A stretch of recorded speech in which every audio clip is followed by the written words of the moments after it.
overwhelming problem. Today we're going to try to highlight some of the solutions and resources designed for state and local policymakers like you and try very hard to make them something you can understand and act on.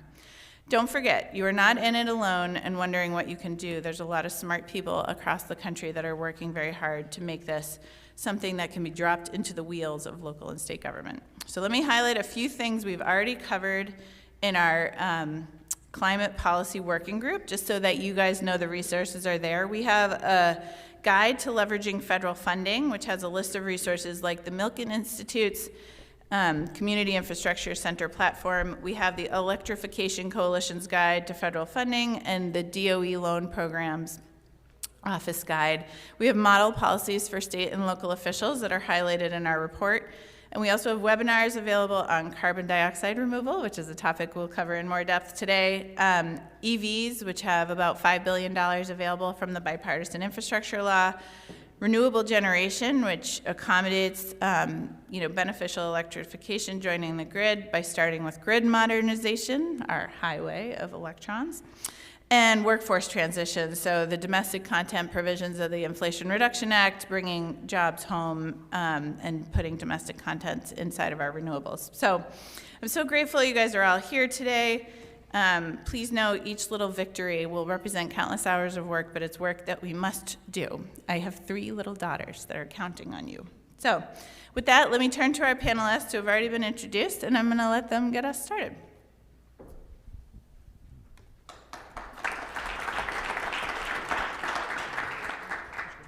Yeah, well, thank you guys so much for being here. I know your bios have already been read, so I don't have to do that part, but Sam, if you wouldn't mind, I would love to have you start. Okay, great. Well, thank you very much. I'm Sam Singh, a state senator over in Michigan, and I always like to tell the story about how we've progressed. In 2016, we did an energy rewrite. At that point in time, we had a Republican governor, a Republican House, and a Republican Senate.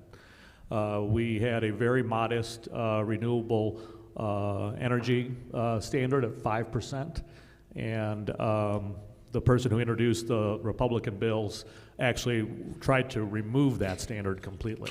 So that's where we started off in 2016. Now, in 2016, I was the lead Democratic negotiator on those bills because of some quirks of the Republican majority. They needed Democratic votes in the end. And so we got a very small, modest increase in our renewable energy standard to 15%. We created an energy efficiency standard that required all of our utilities to spend at least 1% of their annual sales on energy efficiency programs for residents and businesses. And so that was very modest, but it was all done in a Republican-controlled environment. Fast forward in 2018, Michigan elects Governor Gretchen Whitmer. She starts moving on climate, focusing on executive orders and executive directives. And then fast forward to 2022, for the first time in over 40 years, Michigan wins the state Senate and the state House for Democrats, and we have a trifecta. So I knew that I wanted to be involved with the energy policies to do something bold, which we weren't able to do in 2016. And so I was really pleased to have some great partners, my colleagues in the Senate, and we pushed forward a set of bills that focused on creating a 100% clean energy standard by 2040 with interim goals at 2030 and 2035 of having at least 50% renewable by 2030 and 60% renewable by 2035. The rest of that clean includes things like nuclear and other types of sources that you find in these clean energy standards all across the country. So what was unique in this space is we only have a 1-seat majority in the House and the Senate, and you can imagine the Democratic constituencies that come together make finding something as bold as climate change policy difficult. So we had to form a coalition that attracted labor, environmental groups, and those that are focused on environmental justice, and bring all those together, and at the same time be able to move the business side of the sector, whether those were our utilities or our energy companies that did community solar and all those things, also keep them in the tent without losing them as well. And so we were able to get a number of great things done by the end of the year. For equity, we actually required that our energy efficiency programs get increased to, at a minimum, 1.5% of annual sales. For the first time ever, there was a minimum low-income spend by all the utilities that they were required to spend at least a quarter of those dollars in low-income communities. We changed what our Public Service Commission could regulate. Now they can take into account climate, health considerations, the history of a community, and their energy burden. And so now we have environmental justice communities that can actually have a voice with our Public Service Commission as they're regulating the utilities that they oversee. And then the last piece that we pulled everything together was a reform on siting that allowed for some local control, but then also created state-level standards so we could ensure that we were getting the renewable build-out that we wanted. And then we wanted to ensure that labor was a critical part of the component, and so we created a Just Transition Office. We mirrored it off of what's in Illinois and Colorado, but we required that this office not only took a look at energy sector transitions to make sure those workers actually got either upskilled to new opportunities or were given skills to go to a different industry, but we also did that in the manufacturing space. Obviously, Michigan being a manufacturing community with the big three and other automobile industries, we wanted to ensure the EV transition was also taken care of. And so we're the only state now that has a Just Transition Office that also looks at manufacturing. And we left the door open for us to also take a look at AI and other types of transitions. So as workers are being transitioned out of jobs, that we at least have resources that we can dedicate for the upskilling of those individuals. So, the last weeks of October and November, as our session came to an end, we were able to finalize the last components of that. And I would say, taking a lot from places like Minnesota and Illinois, we now have one of the more bolder strategies for a Midwest, especially in the Rust Belt, taking all those good ideas and then putting a Michigan spin on it. And I know we'll get into some more additional details as we have this conversation, but it was something when you take a look at starting off in 2016 when the idea was to repeal these standards, and now in 2024, now that the law is in effect, we're now moving towards 100% clean for the state of Michigan. Impressive stuff. I'm looking forward to digging into some of the details there. All right, Jennifer, would you like to start off with introducing us to your work? I'd be happy to. I think I'm going to have some slides that will pop up in a second here. And until they do, I'll just go ahead. I'm a scientist at Lawrence Livermore National Laboratory. It's one of our Department of Energy laboratories. And I just led a big team of folks, 70 individuals across the country, writing a report that we call Roads to Removal. And it's focused on carbon dioxide removal, which is the next step after everything we just heard about. So this report got really, really high resolution data. At every county, we have an estimate of how and how much it will cost to remove CO2 from the atmosphere. So what the opportunities are for each of you and your constituents. So let me give you a little précis on what is carbon dioxide removal. Because the big elephant in the room we just heard about, it's decarbonization or switching to renewables and stopping the emissions of carbon dioxide, of methane, of nitrous oxide. But even if we get all the way there on decarbonizing our economy, there are still some parts, the airplane I flew on to get here, it's really difficult to make sustainable airline fuel that doesn't rely on a fossil fuel product. So we will unlikely get all the way to zero when we need to be able to limit warming in our atmosphere. So we need to literally remove CO2 from our atmosphere. That's the removal part, by either vacuuming it out with machines, that's pretty expensive, or using plants, which have done it for millennia, photosynthesis. And I'll tell you just a little bit about the approaches, but our goal is to remove something on the order of 1 billion tons per year by the time we get to 2050. There are lots of ways to do that. We're just in our report looking at the things that are available that are mature right now. Everything from managing our forests better and using the waste that we take out of forests, ways that we can manage our agriculture using cover cropping and more perennials on marginal lands, ways that we can take all of that accumulated material, that organic waste that you probably put in your green bin if you've got one, or is burned, or is sometimes just left to decompose on the land, collecting that material, and instead of paying to send it to a landfill, taking it to a biorefinery instead, making hydrogen, making sustainable airline fuel, making bio-oil that could be used for asphalt. All of those products offset the cost of transporting that material. And while we're making those products, we capture CO2, and we then inject that deep within the ground, essentially permanent storage in geologic reservoirs. And then finally, we can use direct air capture. You may have heard of that concept. There's some new funding coming out of the federal government that supports direct air capture and injection in deep reservoirs.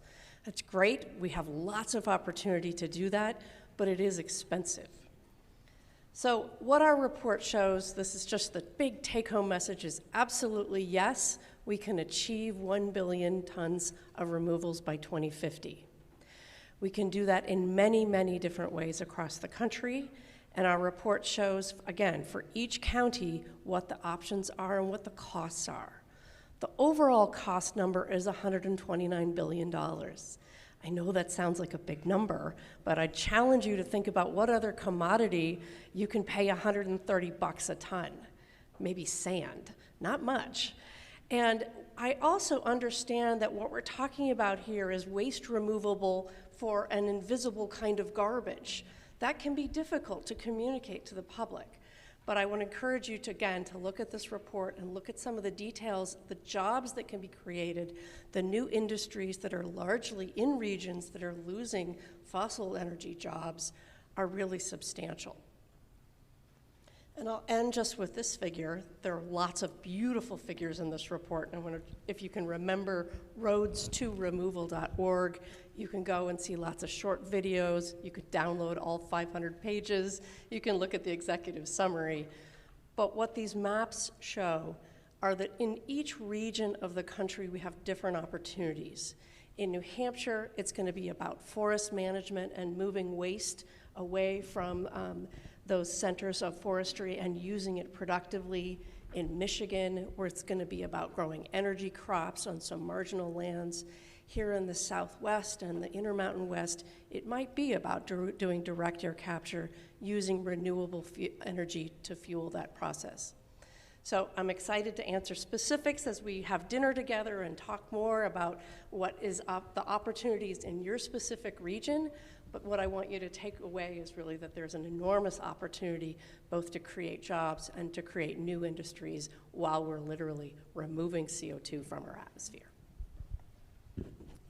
Wow, impressive. This is this whole concept of this carbon dioxide removal is fascinating. You guys should really go watch the webinar. I know, in your free time. All right, and then Nicole, I think you're here to talk to us a little bit about procurement, but I'll turn it over to you to sort of tell us about your work. Procurement. That's an exciting topic, right? I think so. I'm hoping I'm going to sell it to you as one of the most viable, important climate solutions available within state and local government. So I'm Nicole Darnall. I am director of Arizona State University's Sustainable Procurement Research Initiative, where we're producing actionable research to help organizations think about how they embed sustainability into procurement decisions. We've studied more than 4,000 local governments globally to come to arrive at high-level observations about what's making this succeed and where organizations stumble. I also serve as commissioner to the General Services Administration's Federal Advisory Committee that's helping them embed sustainability into the procurement process. So what does this mean? We're talking about embedding social and environmental criteria into the procurement process. This can be done by a standalone policy, but it could also be done less formally through an existing policy. Perhaps your local government has a climate action plan, and procurement becomes one of the mechanisms then to leverage within that space.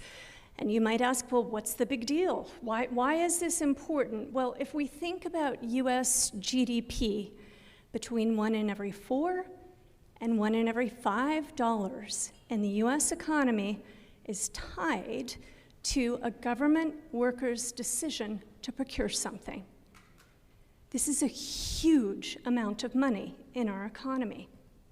State and local governments account for more than half of that spend.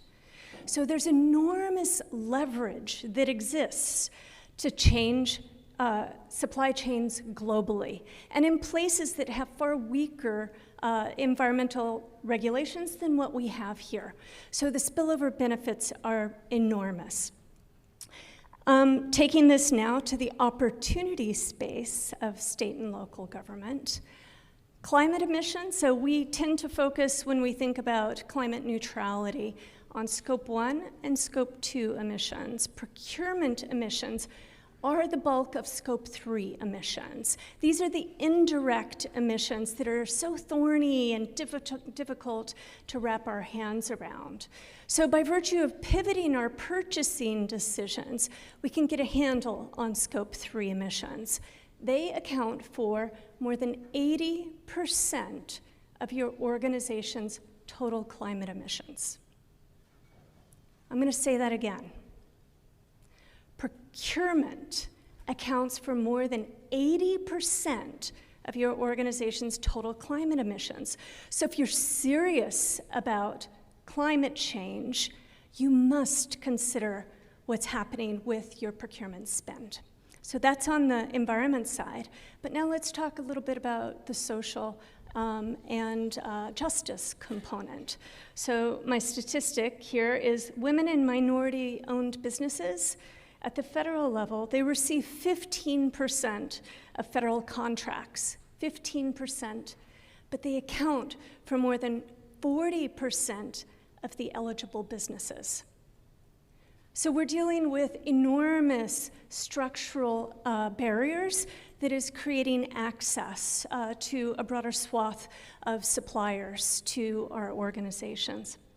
And then finally, and I'll end on this, climate technologies are fantastic. We have a slew that are coming forward, many, many different ways in which we can manage climate change through technology. It's only going to be effective if those technologies are procured. All right, there is some big stuff to dive into here. I'm gonna start a little bit broad, and then we'll get into some of the specifics here. But I think we all hear this urgency, right? This is a climate crisis. You guys have, some of you devoted your lives and your careers to this. But the bills are big, right? The Bipartisan Infrastructure Law, the CHIPS Act, the Inflation Reduction Act. What's one takeaway that you guys can highlight for our leaders that they can understand about their role? Are there specific barriers that you feel like need to be overcome, or is there a way that we can sort of help our leaders take the first step into some of the really complex technology you guys are talking about? Well, I will say that, anytime you work on complicated policy, there's always this group of people within a legislature or a council who always says, well, we can probably do this next year because this is too complicated to get it done in 1 year. Last policy in energy in Michigan took 2 years to try to get done. We're trying now to get it done in 7 months. But what ended up happening is the federal opportunity was too great in Washington, D.C. for us not to take action this year in Michigan.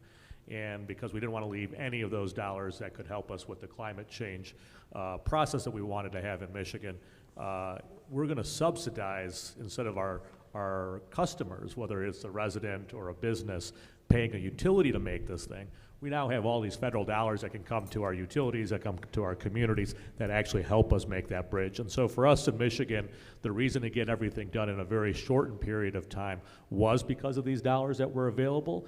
And until there was actually analysis done by outside groups to show legislators what the opportunity was, we were at a stalemate. And once people saw that opportunity and how many billions of dollars that we could potentially lose, that was a game changer for us. And so I think for city councils, county commissions, wherever, I think having a full understanding of what those opportunities are and how to leverage those.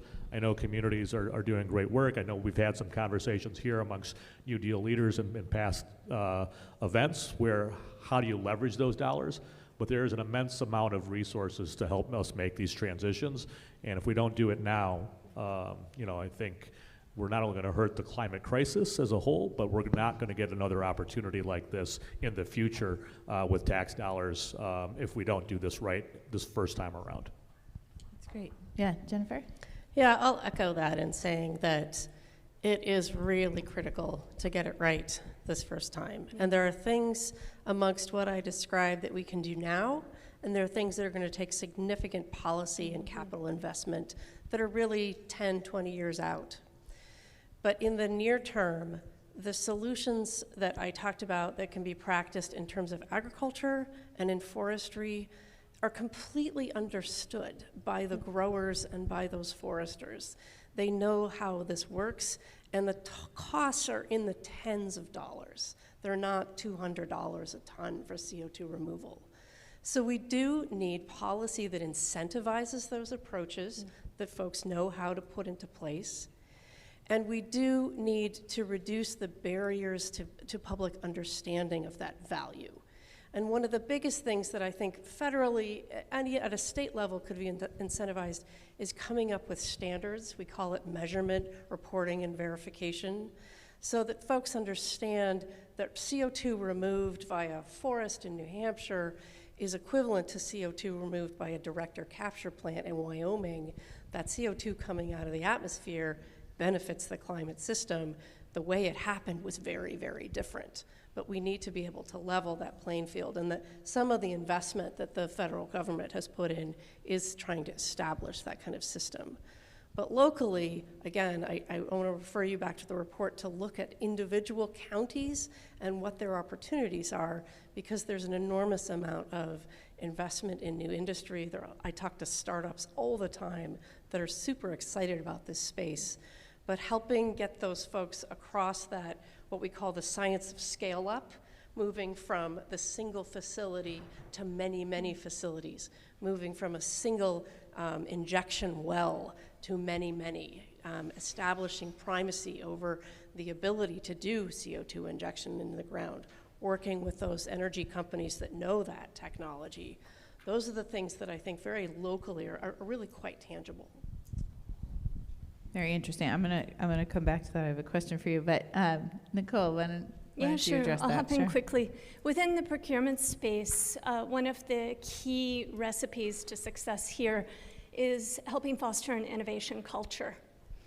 And public organizations in general tend to be more risk averse than what we see in the private sector. Procurement professionals are even more risk averse, right? But all good ideas, before they soar, they stumble. And individuals within these organizations need to have some assurance that if they stumble, if they experiment and stumble, that they recognize that's part of the learning process. We learn through our failures. And so within procurement departments, they need an understanding that experimentation is part of what is expected of them in order to reach this new place, this new way of working that hasn't really existed until today. So we need to give them permission to lean in and to stumble. All right, great. So let's get a little more specific here. I want to bring these policies down to a level that really feels tangible to our leaders. So, Nicole, let's just continue with what you were just talking about. So you're mentioning innovation. I was wondering if you could give us an example you mentioned this powerful statistic that 80% of our emissions from our organizations are from our procurement decisions. Could you give us an example of a procurement that occurs, normally at the state or even municipal level, sort of a routine procurement where we could realize some real emissions reductions that our leaders could sort of think about enacting? Yeah. So as I've worked with different cities, there are different ways to approach this. You could look at the real high impact items first, but oftentimes we're talking about changing an organization culture. So we should be thinking about items that connect with every department within the organization, right? And so I oftentimes encourage organizations to think about cleaning products as one of those low-hanging fruit items. We have more information about these products on the market in order for individuals within procurement to feel like they're making a still risky, but less risky decision. Within City of Phoenix, we worked with them as they were developing competitions then, so they implemented their sustainable procurement policy. They chose to focus on office products, another one of those routine purchases that connect with every department across the organization. If you want to change the culture, you should be thinking about these products. And they implemented competitions across the different departments in order to make this fun and lively and gain recognition and gain momentum. And then they had a very, very ugly trophy that came with the honor of winning that competition. And that trophy is getting passed around to the different departments. And on one hand, we might say this seems like a low bar approach, but organizations have to start somewhere, and this is a really good place to begin. I have visions of a toilet maybe involved in this trophy. Okay, that's a great example. So, and then Jennifer, I guess, again, trying to get a little more specific, one of your numbers up on one of your slides caught my eye. It's at $129 per ton of CO2 removal. So I know I've served at the municipal level. When we talk about sort of paying for these solutions, we have to go face our voters, with the increase to our budget or our tax rate or cents on the dollar. So are these economic solutions that can be enacted locally, or are they more state level solutions? Would you talk about something like forestation or practices?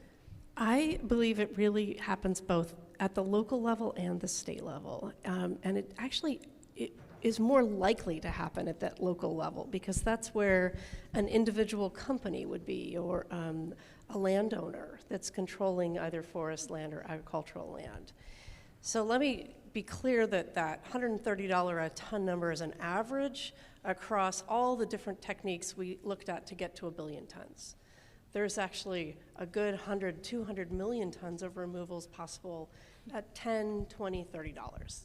Really, in many of those cases, the co-benefits that come with applying the practice outweigh the monetary cost. So, for example, when you put a cover crop on an agricultural field in the wintertime, it prevents erosion, it holds water better, you get a better microbiome in the soil. There are all sorts of things that come along with keeping that carbon in the ground. And all of those we don't have a great way to monetize, but they're worth something, and a farmer will tell you they understand that. I had a group of growers out visiting with us recently, and they know that for sure. So I think that the opportunities are almost always local with individual businesses. I was just down in Bakersfield, California, which is an area that's long been extracting fossil energy products from the ground. But those businesses are the ones that see, honestly, very clearly that they need to transition to injecting carbon in the ground instead of extracting it. And they are also very cognizant that they need to work with local community and environmental justice organizations to come to a consensus about how to do this safely and in a way that cleans up the air and cleans up, to be honest, past wrongs and who benefited. And so I really think that the local and state level is where it's going to happen. Interesting. So you could have, for example, a program that subsidized or provided seeds for a cover crop if you were in a certain area. Yeah, interestingly enough, across the country, 6% of our row crops have a cover crop on. But in Maryland, where they pay, I think it's about $20 an acre incentive, 86% of the land is in cover crops. So it's a subtle I mean, well, you may think that's a lot, but I see that as, and compared to some of the other subsidies in our ag sector, it's a subtle change that makes a big change in practices. Okay, that's a great example. All right, and so Sam, one of the things you mentioned in your intro was really interesting to me. You used the word upskilling. So I know you were talking about workforce transition, and you have this really interesting piece of legislation. I think they're the same piece of legislation that created the Just Transition Office. So I wondered if you could tell us a little bit about what does that mean in a day-to-day operation? Like, what does this Just Transition Office do, and how do you sort of measure your success in this upskilling work? Well, I think we're kind of building the model just as other states. As I mentioned, Illinois and Colorado were two places that had started these Just Transition offices, but they're only in the couple years in existence. So I think they're still trying to get a sense of what the metrics will be for success. But I think our hope is, we all get billions of dollars of federal workforce dollars that come through our state. In Michigan, we typically wait for the crisis as we deploy new dollars out for training. And so, back in 2008, 2009, we took a whole bunch of, federal dollars, asked for a waiver, and started, paying people to get training because they've lost their jobs. And what we're saying here is, let's do that training and use those dollars before they lose their jobs. And if we know someone's gonna, let's say a coal plant's gonna shut down by 2032, and certain people are gonna lose their jobs, let's make sure that there's a set of financial resources that are geared towards that utility and those workers to be able to then help them get whatever skills they need to make a transition. Now, some transitions can still happen within the utility itself. They could go to other types of plants. They could, go towards, learning how to do solar installation, storage installations, and things like that. In Michigan, at least in the Midwest, we saw some of our largest growth in green energy jobs.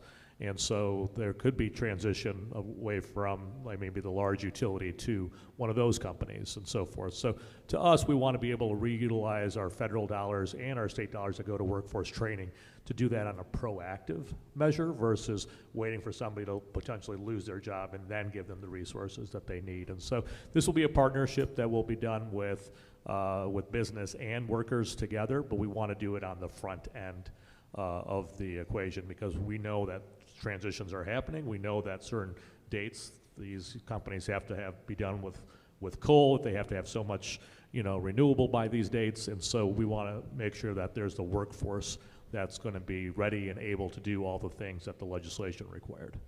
Yeah, it's super interesting. And so is that, who's doing the training as that rolls out? Is that a partnership with your community college? Are folks coming into the utility employees and sort of doing in-house trainings, or how is it working out? I think it'll be a combination. It's the offices in our Department of Labor and Economic Opportunity. That's where our federal workforce and state workforce dollars go. That's where our partnerships with our community colleges and their workforce training. We have what we call Michigan Works, which are our local county-based workforce development boards. So all those pieces are within that department. Now this new kind of Just Transition Office is going to coordinate those activities. So some of that activity could be done by community colleges. I'm sure they would probably bid out certain types of training.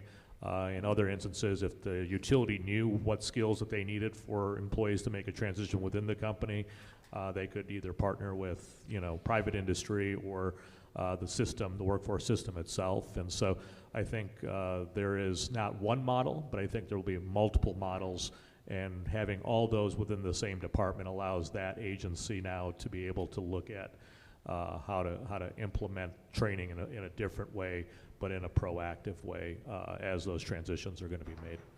Super interesting. I know I mentioned to you guys I work in renewables, and I negotiated a deal once in Ohio, and one of the utilities we were working with, they knew they were going to have to retire some of their coal plants like years down the road, and so they were shifting their workforce from coal to new wind farms out in the Midwest. So it's just an example of, I'm sure that the support is really appreciated.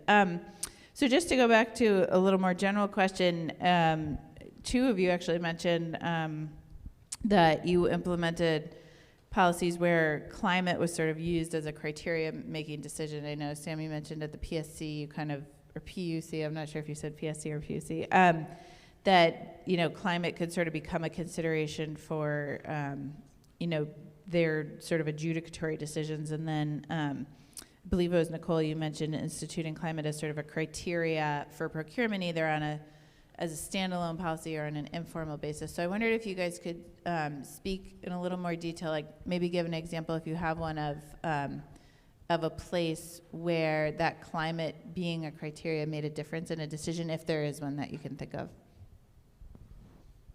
Well, in the Michigan model, that law is obviously just coming into effect. We passed it in November, and it's going into effect. So when the utilities have to go through their integrated resource planning process, that has to go in front of, we call it Public Service Commission, but other people call it PUCs, depending on your state, that the commission itself, as a adjudicate the IRP process, they can look at climate, they can look at health concerns.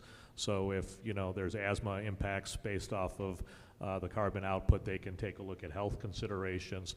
So there was a variety of affordability as part of that, environmental justice, being able to take a look at past sort of engagement.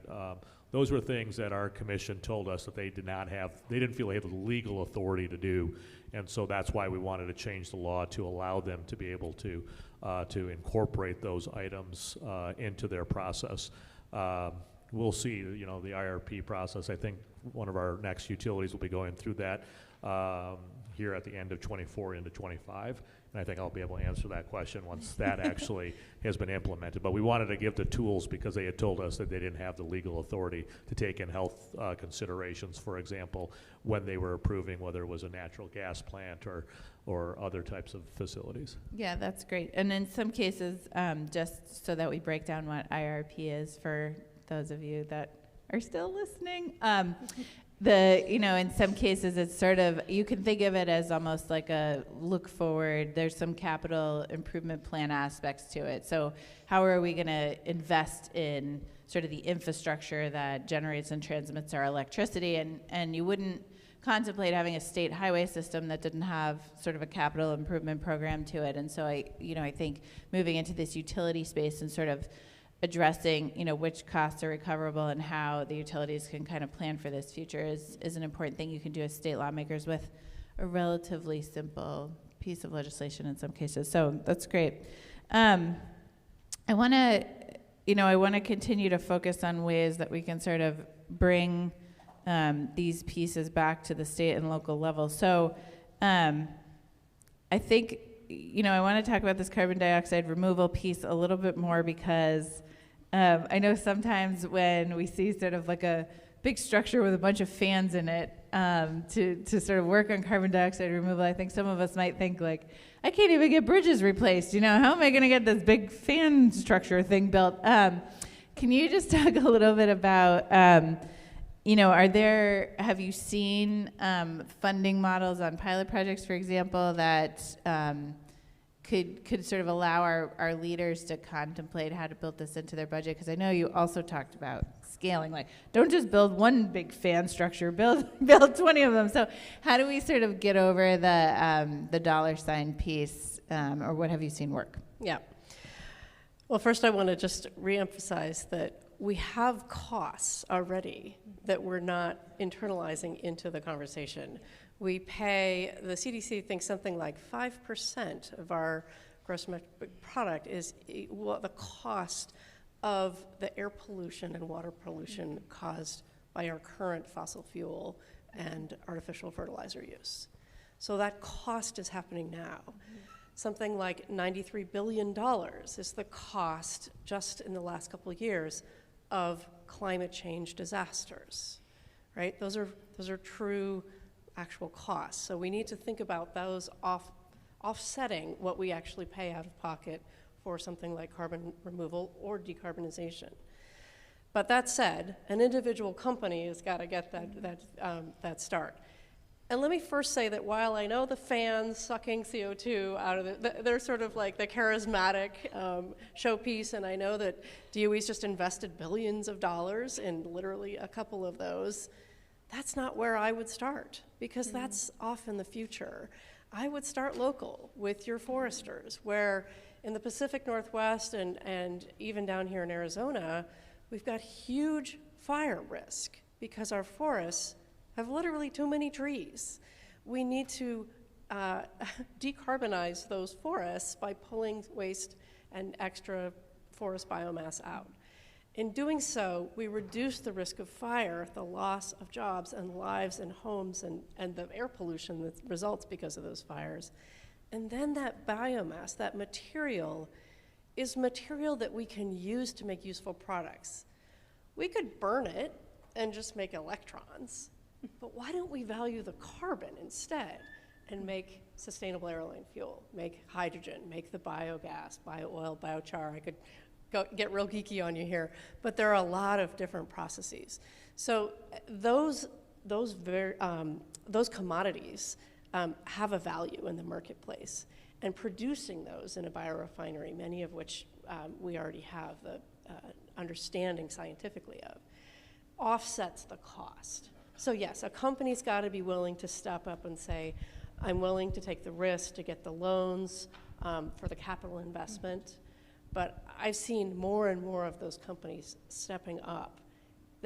What they could use from folks like yourselves is the partner with, where do I get my biomass from? Is it an agricultural field? Is it a municipality that's got a lot of organic waste they need to get rid of and not pay to send to a landfill? And then on the backside, they need to be connected to an injection point where they actually store carbon either below ground or in some durable material like asphalt. So connecting those different parties is something I really see policymakers having a lot of leverage in. Yes, reminding us that one of our roles is as convener. That's great. Okay, are we awake? How we doing? We're here? All right, I like it. This is important stuff. It's nerdy though, I get it. What questions do we have out there? Are there some things we can answer? Yes, ma'am. Hi, Andrea McClellan, City of Norfolk. We got a mic coming to you, Andrea. What's that? We got a mic coming to you for the live stream. Hey, Andrea McClellan, City of Norfolk. Like Rebecca, I live in an area that's flooded a lot, and we recognize the value of trees and the multi-benefits of trees from erosion, water quality, et cetera. One of the things that I think we as policymakers sometimes forget is we get geeky and nerdy and all this stuff, is to remember the communities in which we're putting these trees, explaining why they're important. And as Mayor Bibb said earlier today, really understanding why climate was important to some of these communities who have no idea why we're planting trees. We did a project in Norfolk, a massive flooding project, and we had to put trees in some of our underserved communities. Those neighbors actually came in and pulled them all out. Yeah. They felt like it was being done to them and not being done with them. So I think it's really important that we think about the social equity piece and the environmental equity piece, because oftentimes as policymakers we forget that human element. It is a change, and we know it's going to reduce their heat island effect. We know it's going to improve their water quality. We know it's going to improve their air quality. They don't see that because it's not part of their daily lives. And so we have to make sure, I don't know if you have any thing that you've experienced this, but it was really a shock for really well-intentioned environmental stewards in our community who were absolutely gobsmacked that what they thought was good was then actually considered something very, very negative. It was more of a comment, sorry. I just want to support that 100%. We devoted a huge chunk of our analysis to the environmental equity and justice perspective, who wins and who loses, both in terms of people, the environment. And what we're finding our biggest job is actually at the National Lab. Of course, we're continuing to do the science, but communicating and enabling those conversations. And enabling them in ways where we're not explaining the second thought of thermodynamics to people. That doesn't help. We really need to help folks come together and speak common language. I'm very excited that the Department of Energy has included a new mandate that there's always a community benefits plan in any of these big new projects that they're funding. But folks don't know how to write a community benefits plan. The community wants benefits, but they don't know what to ask for. So it's almost like extension agents from our our agricultural colleges that go out to growers and help them understand what's needed. We need a kind of an industry that helps community and industry and policymakers come together. I agree. That's great. Do you guys want to respond, or you? No. I'll jump Yes, in. good. I mean, this is a job for School of Sustainability students as well.